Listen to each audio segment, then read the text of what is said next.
Assalamualaikum warahmatullahi wabarakatuh. Perkenalkan, nama saya Anissa Amborati dari semester 3C. Akan mereview jurnal hukum pidana lanjutan, yaitu tentang penyelesaian perkara pidana dengan konsep keadilan restoratif dalam sistem peradilan pidana terpadu di Indonesia, yang ditulis oleh Christine Tanuwijaya, itu dosen dari Universitas Kristen Maranatha dan mahasiswa Fakultas Hukum Universitas Kristen Maranatha. Implementasi konsep keadilan restoratif dalam sistem peradilan pidana terpadu di Indonesia belum dilaksanakan secara terintegrasi. Hal ini salah satunya disebabkan karena sub-sub sistem peradilan pidana atau kepolisian, kejaksaan, kehakiman, lembaga pemasyarakatan di Indonesia belum mengerti secara utuh apa sebenarnya yang dimaksud dengan konsep keadilan restoratif. Selanjutnya, lembaga peradilan di Indonesia belum menerapkan atau mengimplementasikan konsep keadilan restoratif secara keseluruhan.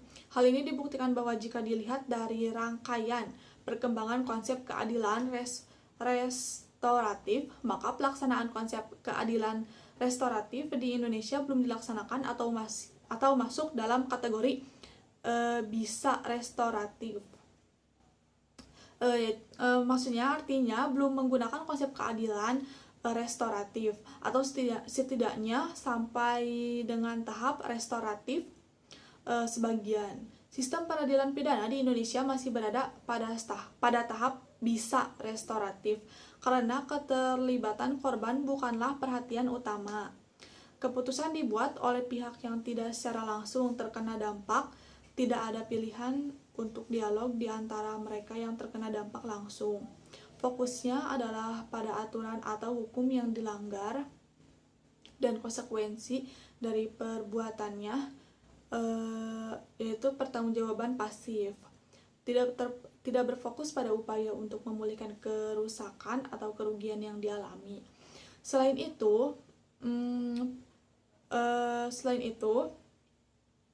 sistem peradilan pidana di Indonesia setidaknya masuk pada tahap restoratif sebagian, karena para pemangku kepentingan merupakan kunci untuk memberikan informasi sampai tingkat yang terbatas.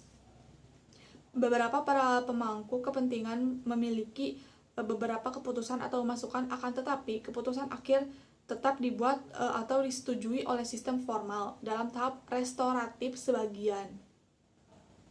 Terdapat kesempatan terbatas untuk dialog antara beberapa para pemangku kepentingan. Perhatian utama adalah dengan membayar untuk bahaya dan kebutuhan, tetapi fokus utama adalah aturan atau hukum yang dilanggar dan segala konsekuensi yang muncul dan beberapa upaya dilakukan untuk memulihkan sebagian kerugian yang sangat nyata.